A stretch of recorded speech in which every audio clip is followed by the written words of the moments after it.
Bonjour et bienvenue sur Neutrinopolis, mon réseau ferroviaire intriqué à la complexité quantique.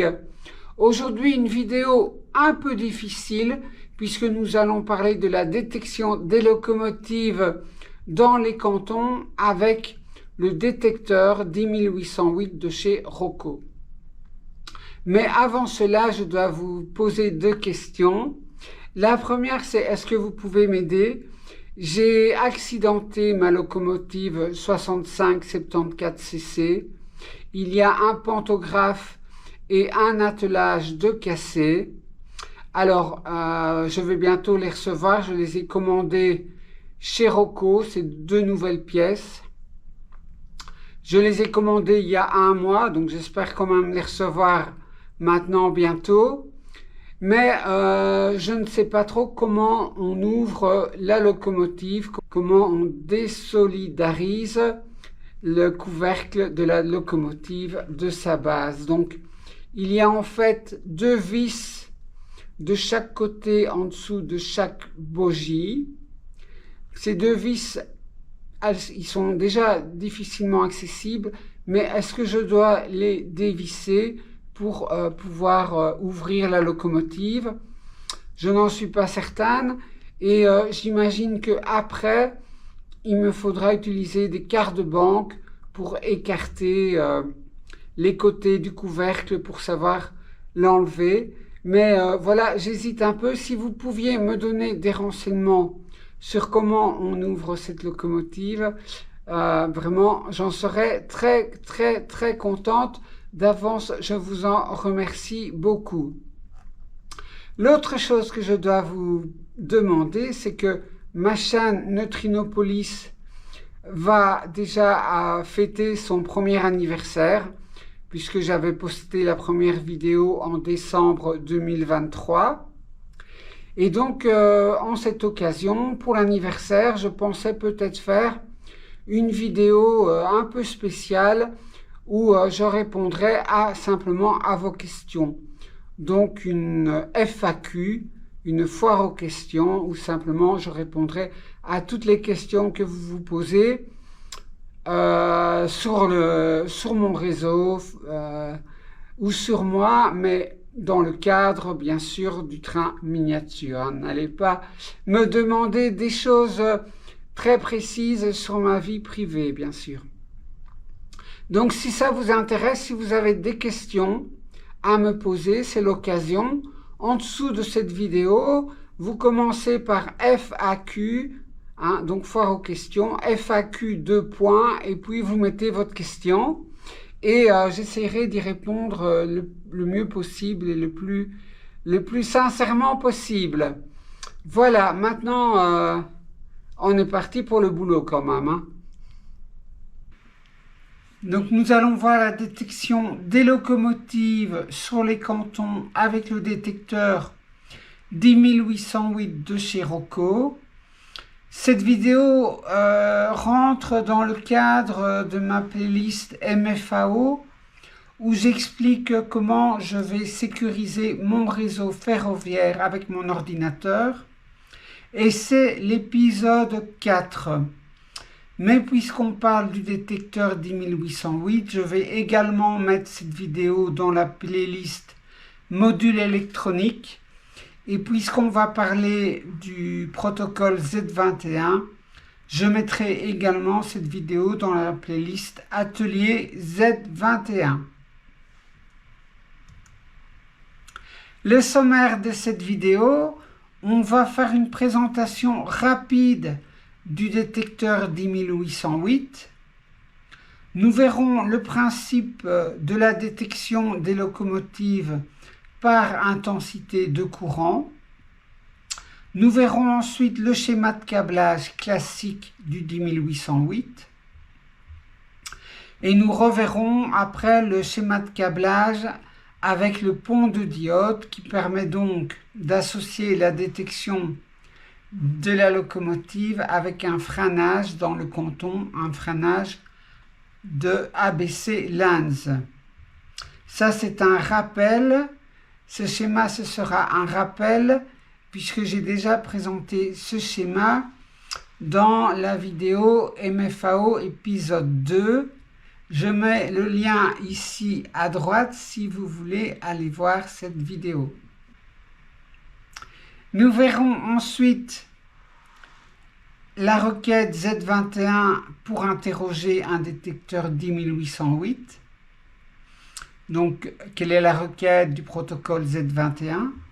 Et nous verrons quelle est la réponse que la Z21 envoie. Nous verrons ensuite un exemple pratique de tout cela. Et puis, je vous présenterai mon programme de polling. Polling en anglais, ça veut dire surveillance réseau.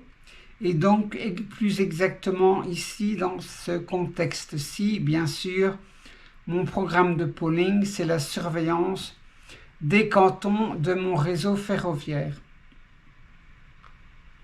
Je vous montrerai un petit peu comment fonctionne un analyseur de paquets, puisque j'ai dû aller rechercher des informations que Rocco ne donnait pas dans sa documentation. Je vous expliquerai comment j'ai fait avec l'analyseur de paquets Wireshark. Et enfin, pour terminer, nous verrons l'algorithme du module de sécurité. Présentation générale du détecteur 10808.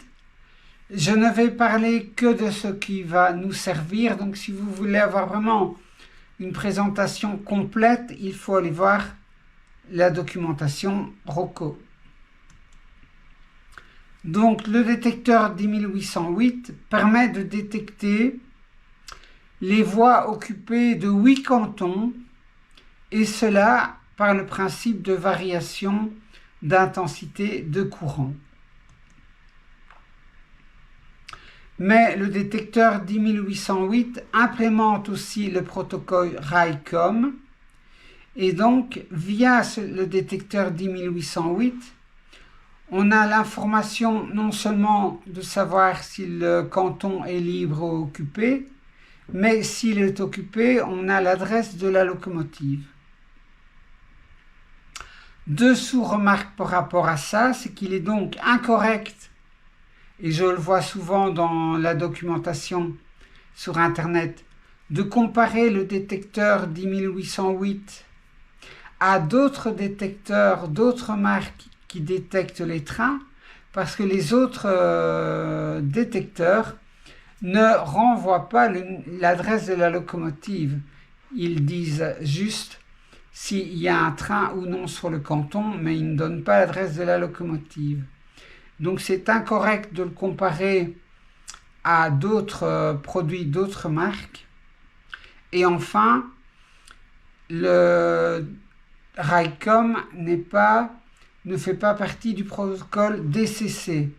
Donc, pour avoir l'adresse de la locomotive via le 10808, il faut une autre condition.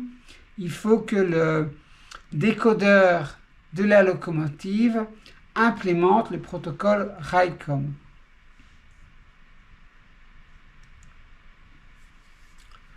Enfin, le détecteur 10808 a deux adresses d'identification qu'on peut voir avec le logiciel Z21 Maintenance Tool. Il y a d'abord le CAN Network ID. C'est le numéro d'identification du détecteur 10808 au sein du réseau CAN. Donc CAN voulant dire Controller Area Network. Et ce numéro CAN Network ID, on ne peut pas le changer. Et puis, il y a un module adresse qui est en fait une adresse d'identification logique que l'on peut changer. Je lance mon application Z21 Maintenance Tool. Je vais me connecter à ma Z21. Voilà. Et puis, je vais aller dans l'onglet CAN pour voir mes 10808. Et ici, je n'en ai qu'un. Donc, avec ces 8 ports qui permettent de détecter donc les entrées-sorties des trains de 8 cantons. Et si je vais dans le setup, eh bien, je peux ici changer le module adresse, donc c'est l'adresse logique. Tandis que ici, j'ai le Network ID et c'est l'adresse dans le cadre du réseau CAN et je ne sais pas le changer. Donc, par détecteur 10810, il y a deux adresses. Et on verra que les deux adresses sont utiles. Alors, je vous ai déjà dit que Rocco confond tout le temps adresse et numéro. Le numéro d'un détecteur 10810 étant l'adresse plus 1. Donc ici, dans son libellé, il dit que c'est le module adresse et il met 1. Mais en fait, on verra que en réalité, la Z21 renvoie comme adresse 0. Parce qu'en fait, ici, ce n'est pas l'adresse du module, mais c'est le numéro du module. Donc c'est l'adresse plus 1. Je vous ai déjà expliqué ça en long et en large dans la présentation du décodeur 10836, si vous vous rappelez. Donc encore un exemple que Rocco confond tout le temps adresse et numéro. Ici, il fait le display du numéro et non pas de l'adresse. Pour trouver l'adresse, il faut retirer 1 au numéro, c'est-à-dire que l'adresse ici c'est 0. On en arrive maintenant au principe comment le 10808 va détecter les trains dans un canton. Donc on arrive au principe de la détection des trains par changement d'intensité de courant. Je vous rappelle la loi d'Ohm, c'est U égale RI, U étant la tension en volts, R la résistance en ohms et I l'intensité du courant en ampères. Quand le canton est vide, donc j'ai dessiné les deux rails d'une voie, et puis on peut imaginer, quand le canton est vide, on peut imaginer qu'il y a une résistance qui fait un pontage entre les deux voies, et cette résistance, eh bien, sa valeur est infinie, sa valeur tend vers l'infini, et donc, puisque U est constant, et vaut par exemple 12 volts, que R tend vers l'infini, eh bien, on peut déduire que la valeur de I, de l'intensité du courant, ça tend vers 0, puisque U doit toujours valoir 12 volts. Donc, quand le canton est vide, l'intensité du courant tend vers 0. Quand le canton est occupé par une locomotive, eh bien, à ce moment-là, on peut imaginer qu'il y a un pontage entre les deux voies qui est fait par le moteur de la locomotive et que donc, si on a U qui est constant et qui vaut 12 volts, que la résistance de ce moteur est par exemple de 24 ohms, eh bien, on aura une intensité de courant qui est de 0,5 ampères. Donc le moteur électrique va consommer 0,5 ampères d'intensité de courant. Donc vous voyez, quand le canton est vide, on a une intensité qui tend vers 0, et quand le canton est occupé par une locomotive, eh bien on a une intensité qui vaut 0,5 ampères. Et c'est comme ça qu'on sait savoir, en regardant la valeur de l'intensité, s'il y a ou non une locomotive sur le canton. Le schéma de câblage classique pour connecter un détecteur 10808. Nous avons notre voie ici en haut. Le train va vers la gauche et par principe, on met toujours la phase sur le rail droit dans le sens de la marche de la locomotive. Donc ici, ce sera le rail supérieur. et on mettra également les éclisses sur le rail droit dans le sens de la marche. Donc vous voyez ici, le canton est isolé ici et ici. Donc la phase, c'est le fil rouge et le neutre, c'est le fil noir. Il faudra alimenter le détecteur 10808 avec les deux phases. Donc on va ponter ici pour avoir l'alimentation sur le P et le N du 10808. Et puis on raccordera le rail qui est isolé à un des 8 ports du 10808. Donc ici on va le raccorder au port numéro 1 pour pouvoir détecter si on a un train ou non dans le canton et quel est le numéro de la locomotive. N'oubliez pas non plus que la communication se fait avec le port CAN entre le détecteur 10808 et la Z21. Donc n'oubliez pas de brancher le câble qu'on reçoit avec à l'achat du 10808, le câble spécial, le câble CAN qui permet de relier les deux appareils électroniques. Je vous rappelle que CAN, ça veut dire Controller Area Network, et que c'est un protocole de communication qui permet l'échange de données entre différents contrôleurs électroniques. Alors pourquoi est-ce que l'information revient par le CAN alors qu'elle pourrait très bien revenir par la phase du ici? Simplement pour que l'information revienne plus vite et soit plus vite accessible. D'une part, et d'autre part, qu'on ne provoque pas d'embouteillage sur la phase et le neutre sur le réseau. Le schéma maintenant avec le 10808 mais connecté à un pont de diode. Ce schéma, je le rappelle donc brièvement, mais vous pouvez aller voir la vidéo plus complète. C'est le schéma qui gère un canton complètement. Donc ici, j'ai mon train qui se dirige vers la droite. Donc, on aura la phase sur le rail droit dans le sens de la marche. Ici, c'est le rail du bas.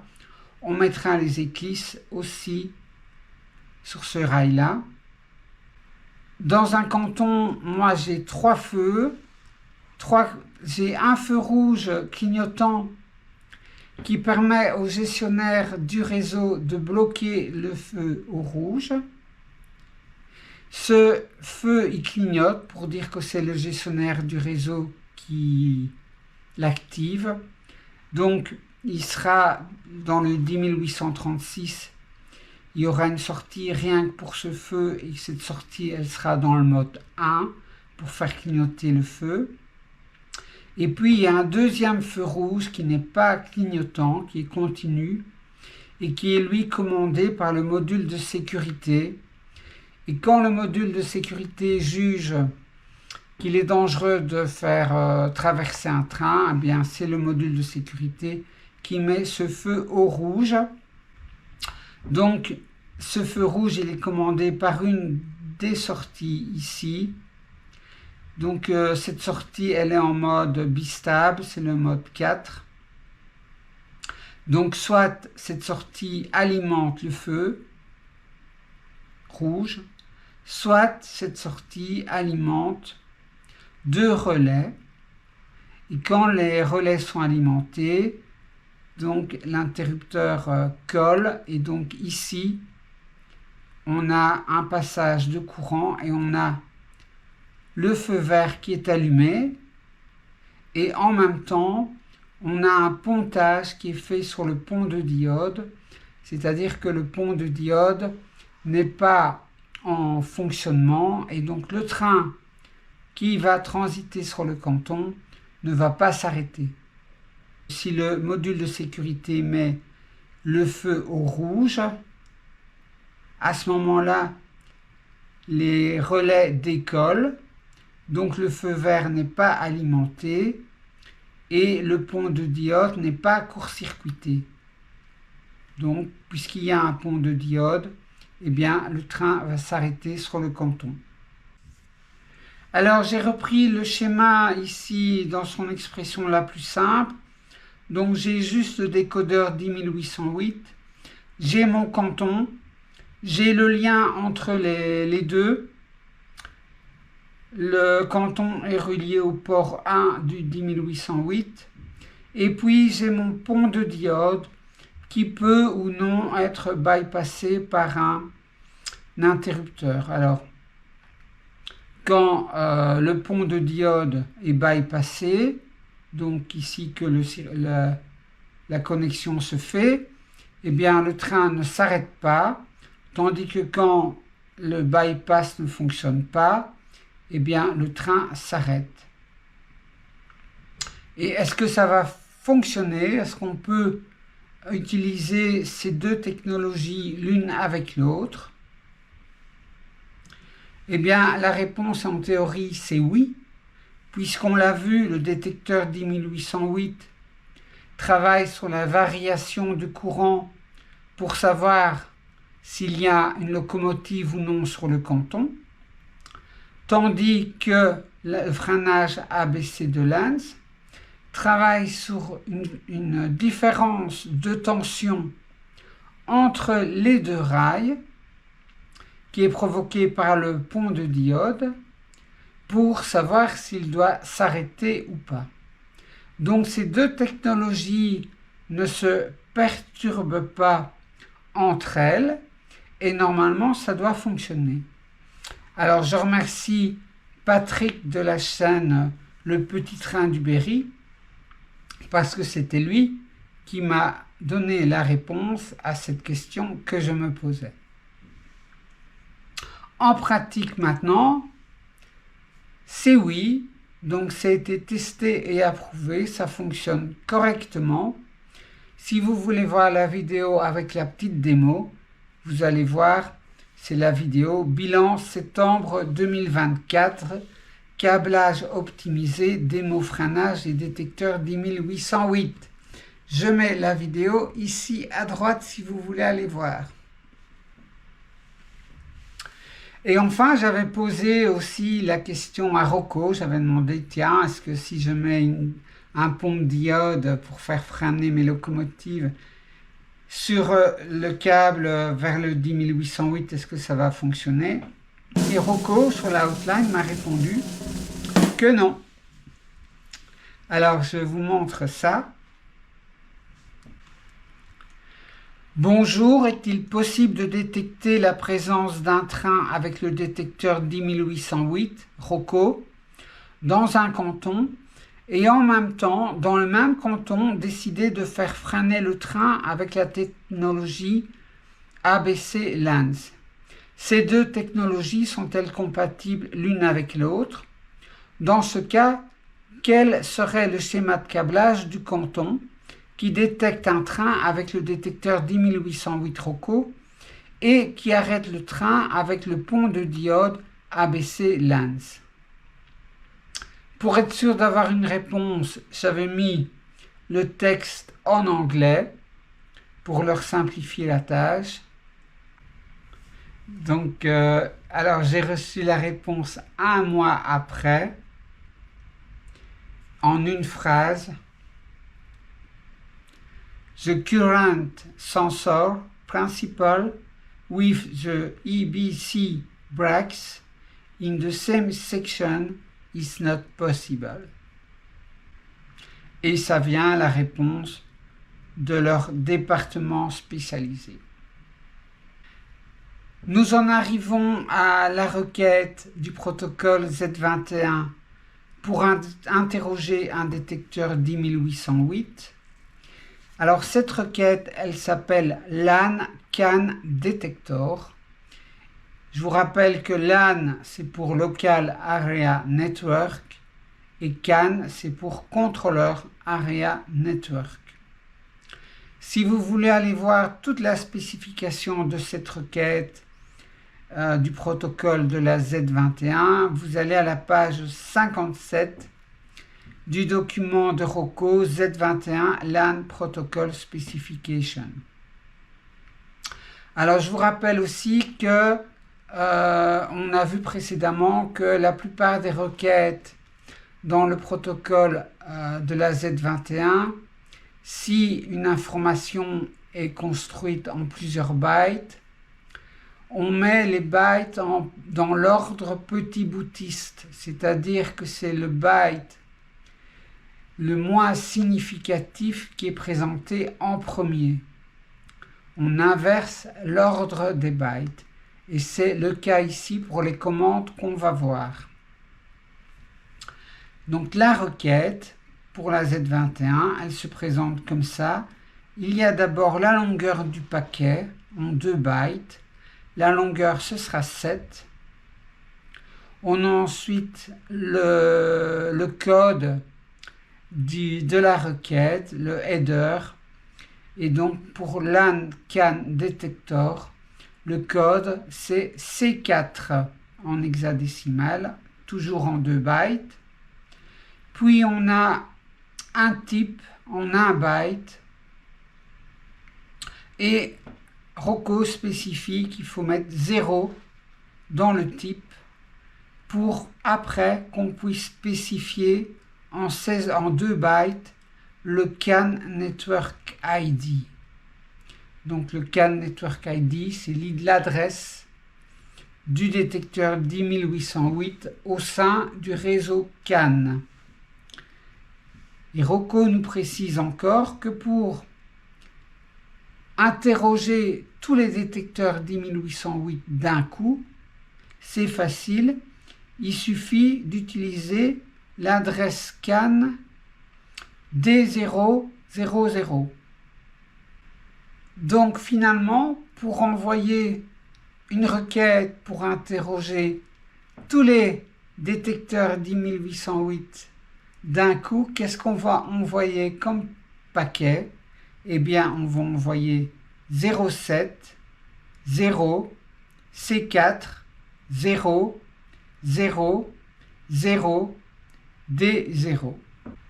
Et donc, ça signifiera interroger les status de tous les détecteurs CAN. Donc, c'est cette commande qu'on va utiliser, ce paquet qu'on va utiliser pour interroger notre détecteur 10808 du réseau. Nous voyons maintenant la réponse de la Z21. Donc la réponse, si vous voulez aller voir la réponse complète, vous allez à la page 58 du document Z21 LAN Protocol Specification. Et la réponse va être constituée également d'un paquet. Alors on aura d'abord la longueur du paquet, ici ce sera 15 bytes, E en hexa c'est 15. Le code du paquet ce sera encore C4. On aura ensuite en 2 bytes le CAN Network ID, donc l'adresse du 10808 sur les réseaux CAN. On aura ensuite en 2 bytes le module adresse, donc l'adresse logique qu'on peut donner au 10808. Et puis on aura le port, c'est-à-dire le numéro de 0 à 7, le numéro du canton sur le 10808 sur lequel on travaille. On aura le type qui est le mode d'identification. Est-ce qu'on va travailler en mode statut d'occupation ou en mode RICOM. Donc, quand le type vaut 0,1, on est en mode statut d'occupation. Donc, on n'aura pas le numéro d'adresse de la locomotive. Quand la valeur de type est 1,1, on est en mode RICOM et donc on aura dans les informations l'adresse de la locomotive. Donc, quand on est en mode statut d'occupation, la valeur type égale 1.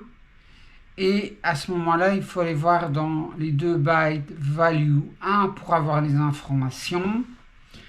Et alors ici, j'ai recopié toutes les valeurs possibles.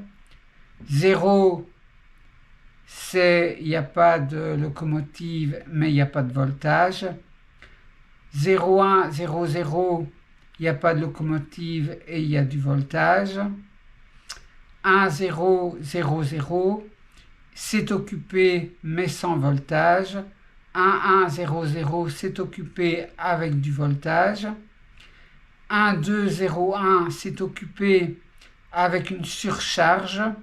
Donc probablement que ça veut dire qu'il y a trop de courant consommé. Donc probablement qu'il y a 2 locomotives. Et on continue comme ça avec 3 locomotives et même 4 locomotives.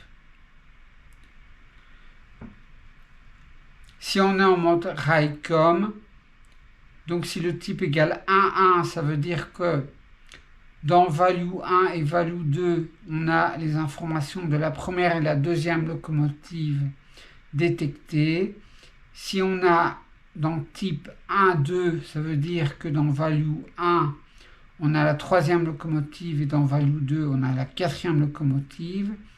Et on continue comme ça, 1, 3, 1, 4, 1, 5, jusque 1, F, où on aurait les valeurs de la 29e et la 30e locomotive.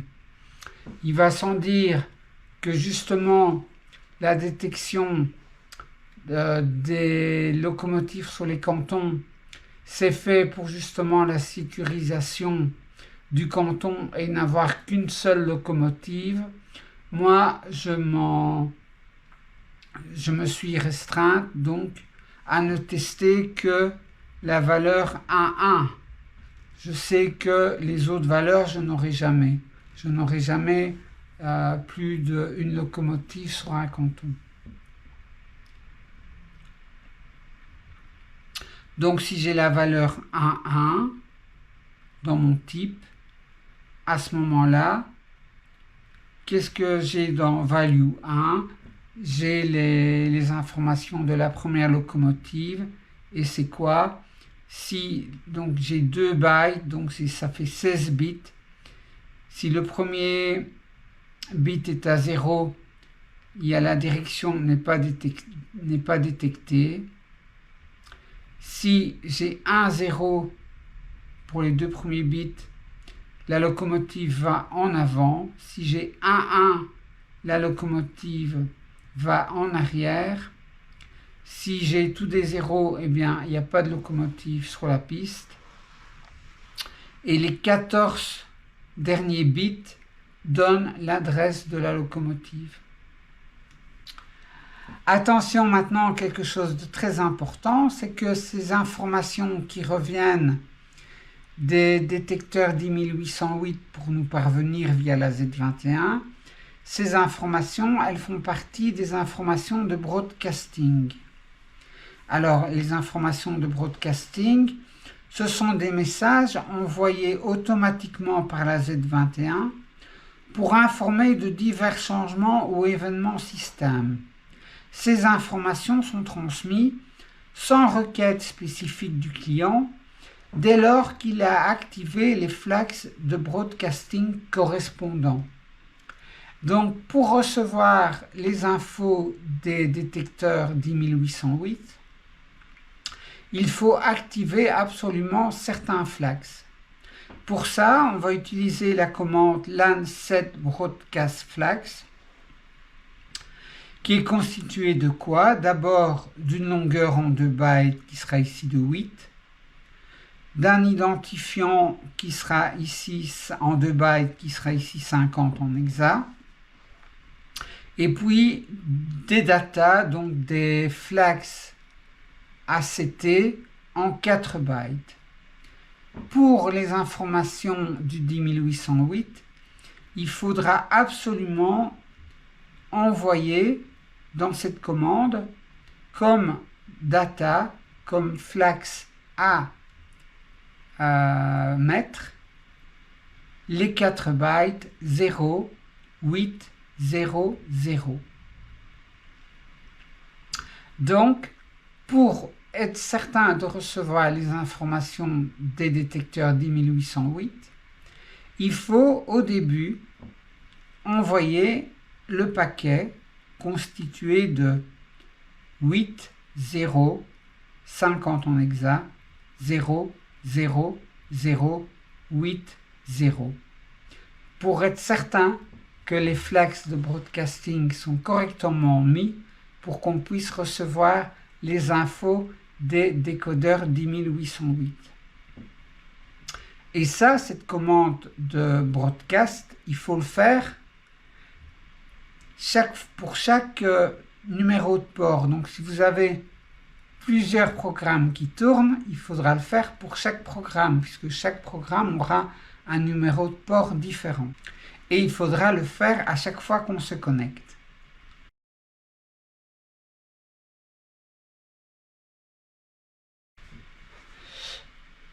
Un petit programme pour illustrer ce qu'on vient de voir en théorie, donc un petit programme qui met en pratique ce qu'on vient de voir. On va d'abord envoyer à la Z21 la commande LAN7 broadcast flags pour positionner correctement les flags de broadcasting. Donc on va envoyer ce paquet-ci à la Z21. Ensuite, on va lui demander l'état du détecteur 10808. Donc, on va envoyer ce paquet. Ce sont les deux paquets qu'on a vus précédemment. On va attendre 50 millisecondes pour laisser le temps à la Z21 de réagir. Et puis, tant qu'on reçoit un paquet, qu'est-ce qu'on va faire ? On va le lire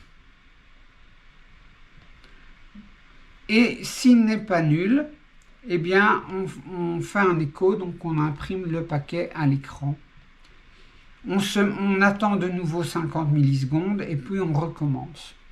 On va relire un nouveau paquet et on va faire ça jusqu'au moment où il n'y a plus de paquet sur le socket et donc après on sort. Alors, si j'exécute le programme, ça donne quoi?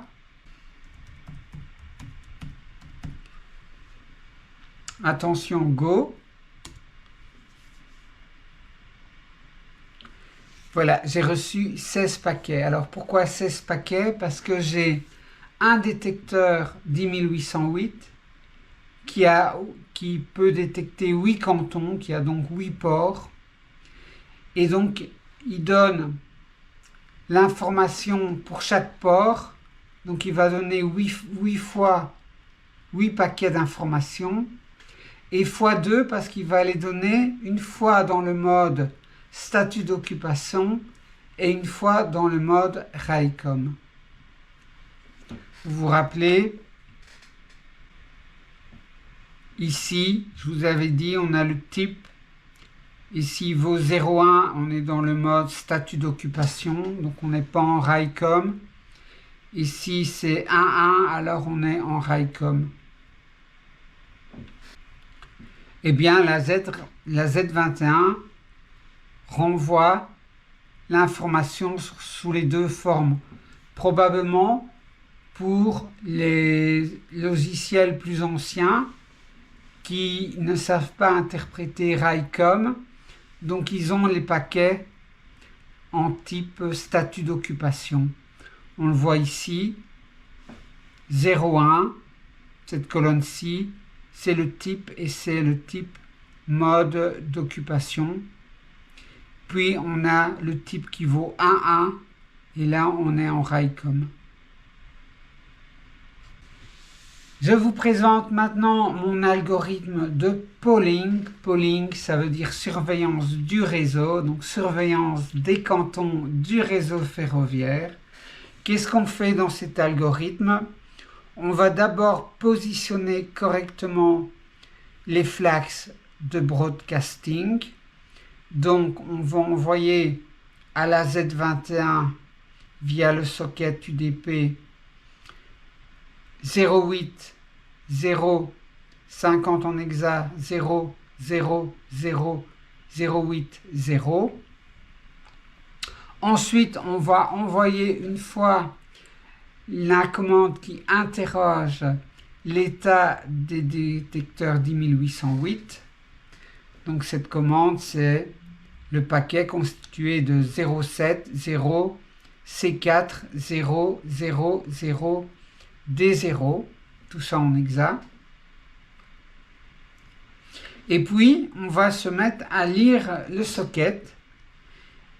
Quand on a la réception d'un nouveau message, on va modifier l'occupation des cantons. Si on n'a pas de réception de nouveau message, on sort directement. On fait une pause de 250 millisecondes et puis on va réinterroger le socket pour voir si on a un message. Et on va boucler comme ça tout le temps. Donc, quand on a envoyé le message LAN CAN Detector, on va recevoir 16 paquets qu'on va traiter ici. Et puis, après avoir traité les 16 paquets, eh bien, quand on va lire le socket, on n'aura plus de réception de nouveaux messages. Donc, on va à chaque fois attendre 250 millisecondes. Puis, on va réinterroger le socket. On n'aura pas de nouveaux messages. On va attendre 250 millisecondes.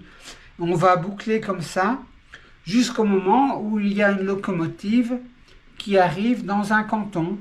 Donc, ici, dans mon exemple, j'ai la locomotive qui a l'adresse 9, qui arrive dans le canton, et plus particulièrement dans le port numéro 1 du 10808, et le détecteur, l'adresse logique du 10808, ici c'est 0. Eh bien, dans cet exemple, quand la locomotive rentre dans le canton, on va recevoir deux paquets. Un paquet dans le mode statut d'occupation, donc on aura le type égale 0,1, et un paquet dans le mode RICOM, donc on aura le type égale 1,1. Alors, moi, quand je lis mes paquets ici, et que je vois que le type c'est 0,1, eh bien je jette le message, parce que je sais qu'après va arriver la même information en plus riche, puisque j'aurai le sens de la locomotive et j'aurai l'adresse de la locomotive, si j'attends le paquet qui a comme type 1,1. Donc chaque fois que j'ai un paquet qui a comme type 0,1, je le jette, je n'en fais rien. Alors ici c'est le paquet qui est décomposé. Donc le premier paquet que j'ai reçu, c'est bien longueur, c'est 15. Le code de la requête, c'est C4. L'adresse CAN Network ID du 10808, c'est D9C4. L'adresse logique du détecteur 10810, c'est 0. Le port utilisé, c'est le port 1, donc c'est un des 8 cantons. Hein. Le type, c'est 0,1, donc on est dans le mode statut d'occupation. Et alors, on peut aller voir ici, dans la value 1, les informations. On aura donc 1100, et donc ça veut dire que c'est occupé et qu'il y a du voltage sur les rails. Je vous l'ai dit, quand moi je vois type égale 0,1, je jette, parce que je sais qu'après on aura le paquet en RICOM, le paquet en RICOM que voici. Alors tout le début c'est la même chose, le type change, on a maintenant 1,1, et puis on peut aller lire les value 1 et value 2.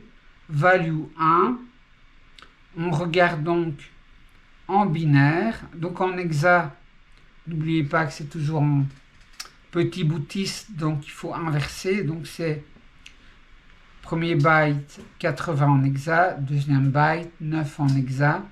En binaire, ça fait donc 1 suivi de 0, 1, 0, 0, 1.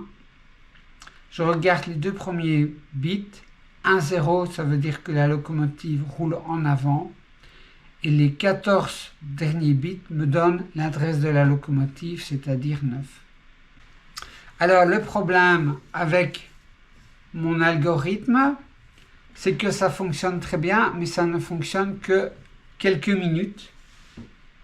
Donc quand je boucle ici et que j'attends des nouveaux paquets, donc c'est-à-dire que j'ai des locomotives qui rentrent dans des cantons ou qui sortent dans des cantons, eh bien, un certain temps, après quelques minutes, ça ne fonctionne plus. Je ne reçois plus rien. Et il n'y a pas d'information sur ce problème dans la documentation sur le protocole de la Z21. Pour essayer de résoudre ce problème, puisque ce n'est pas expliqué dans la documentation et que s'il faut demander à la hotline Rocco, j'en ai pour des semaines et encore c'est même pas sûr qu'ils vont me répondre correctement, s'ils veulent bien me répondre. Donc je me suis dit que j'allais chercher moi-même et que j'allais espionner le programme qui s'appelle Z21 Maintenance Tool, puisque ce programme fonctionne correctement même après plusieurs minutes. Quand une locomotive rentre dans un canton, la barre de couleur verte devient rouge et il y a l'adresse de la locomotive qui est affichée.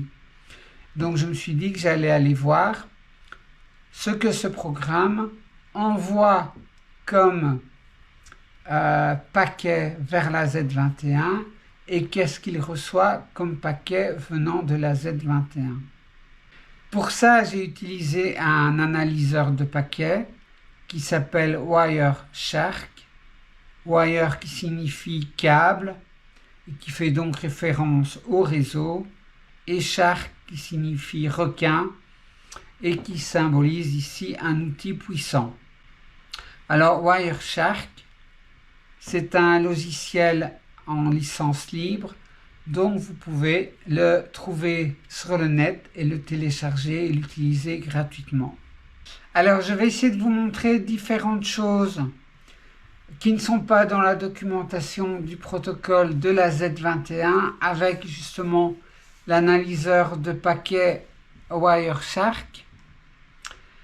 Comme je suis entre mon PC et la Z21, je suis par le Wi-Fi et je vais me connecter ici, je vais lui dire à mon logiciel d'écouter le Wi-Fi. Voilà, il se met à écouter le Wi-Fi. Et donc on voit en fait tous les paquets qui passent sur le Wi-Fi. Et pour en fait n'écouter que les paquets qui sont en rapport avec le protocole de la Z21, je vais lui dire de n'afficher que les paquets du protocole Z21. Donc je tape Z21, j'active par la petite flèche bleue. Et pour l'instant, en fait, il n'y a rien qui passe, puisqu'il n'y a rien qui est actif sur mon PC. Ce que je vais faire, c'est que le Z21 Maintenance Tool, je vais me connecter et vous allez voir ce qui se passe. Voilà, j'ai directement des paquets qui se mettent à circuler. Et j'ai notamment un paquet LAN System State Get Data qui sert à avoir toutes les informations système de la Z21. Ce sont les informations ici, avec le voltage, l'ampérage et la température. Après avoir eu ces informations, il fait un LAN set broadcast flags pour recevoir automatiquement ces informations quand il y a un changement. Et donc c'est comme ça qu'après, il se met ici à recevoir des paquets avec la nouvelle température et le nouveau courant parce que le courant change continuellement. Vous voyez, le voltage et le courant changent et donc c'est mis à jour automatiquement. La Z21 renvoie les informations. Tout ça parce que le flash de broadcast a bien été mis à bonne valeur. Ce que le Rocco ne dit pas, c'est que regardez, ici, après environ 2 minutes, il refait quand même une requête pour avoir les informations. Donc c'est comme s'il rafraîchissait le système et il dit après 2 minutes, continue à m'envoyer les informations de broadcast. Comme si après 2 minutes, le broadcasting s'arrêtait automatiquement, que le broadcasting avait un temps de fonctionnement et qu'après un certain temps, il s'arrête.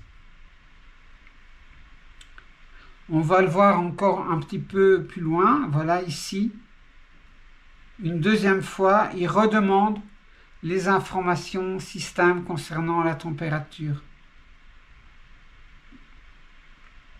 Il faut donc à un certain moment rafraîchir sa requête, même si on reçoit automatiquement les informations par broadcasting. Une deuxième chose que je veux vous montrer, donc je relance l'analyseur de réseau, j'écoute encore le Wi-Fi, mais au lieu maintenant de n'afficher que les paquets Z21, je vais afficher tout ce qui est échangé entre le PC et la Z21. Pour ça, je vais mettre un filtre et je vais écouter sur le port utilisé entre le PC et la Z21. C'est le port 21105. J'active le filtre. Et puis maintenant, je vais lancer mon Z21 Maintenance Tool. Je vais aller dans mon onglet CAN pour avoir les informations concernant le 10808. Et regardez, il y a des paquets qui ne sont pas reconnus comme étant des paquets Z21. Alors, je vais arrêter l'écoute pour vous montrer. Mais regardez ici, je prends un paquet de longueur 20. Donc, on a la longueur du paquet, on reconnaît la structure d'un paquet Z21. D'abord, la longueur en 2 bytes en petit bout de 10, donc 14 en hexa, ça fait 20. Un code qui est le code de la requête, C1, 00 en petit bout de 10, donc c'est C1, et puis un paquet. Eh bien, ce paquet, cette requête Z21, dont le code est C1, n'est pas dans la documentation. Et donc, ce que je veux vous dire, c'est que dans la documentation que Rocco donne à ses clients, il n'y a pas tout. Et il n'y a pas toutes les requêtes qui sont possibles pour adresser la Z21. Alors, la requête C1, je ne sais pas ce qu'elle fait, mais je ne suis pas capable de l'utiliser puisque je n'ai pas la description de la requête.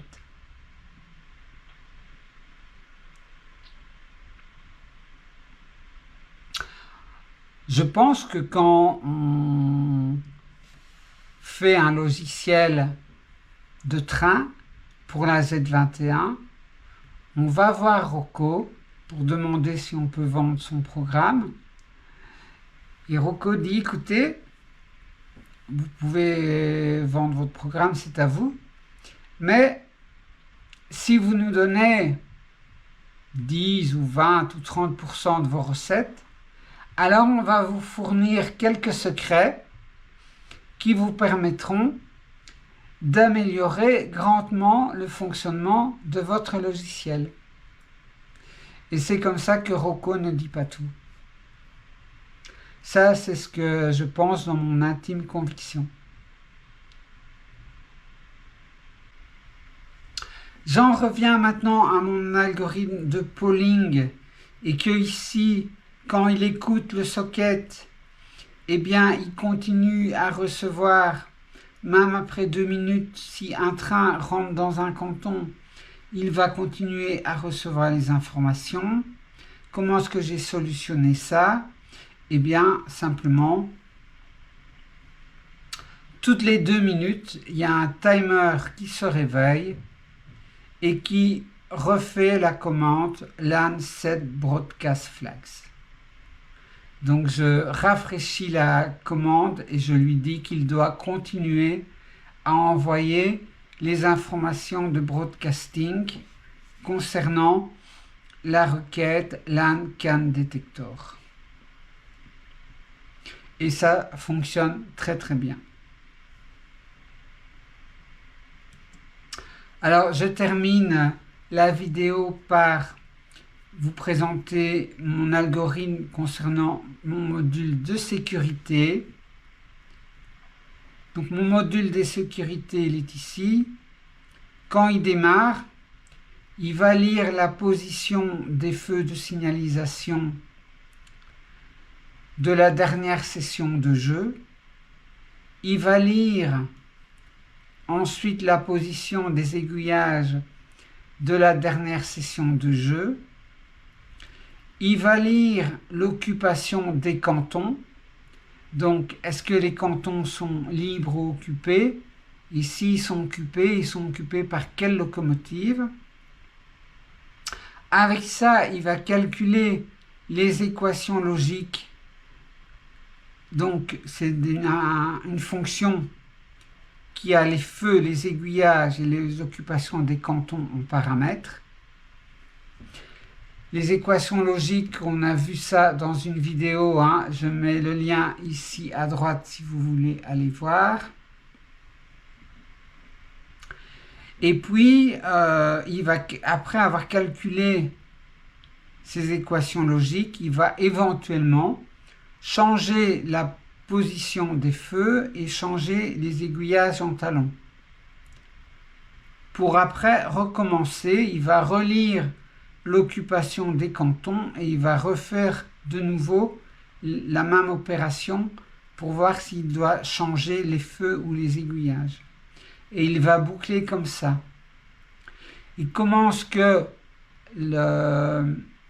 l'occupation des cantons, c'est-à-dire canton libre ou occupé, et s'il est occupé avec quelle adresse de locomotive, comment mon module de sécurité a ces informations, eh bien c'est par le module de polling qu'on a vu tout à l'heure, qui va, quand il reçoit un message, il va modifier l'occupation des cantons et il va mettre à jour l'information du côté du module de sécurité. Voilà, c'est terminé pour aujourd'hui. J'espère que vous aurez apprécié cette vidéo. J'attends avec impatience vos commentaires. Vraiment, j'adore vous lire, donc j'aime beaucoup avoir beaucoup de commentaires en dessous de mes vidéos. Merci à vous d'avance. Merci surtout d'avoir voyagé avec moi sur les rails de la créativité. N'oubliez pas que la prochaine station, c'est la vôtre. Et puis surtout, mais ça vous savez bien, hein, si vous n'êtes pas encore abonné, abonnez-vous. Hein. Allez, salut, au revoir, ciao.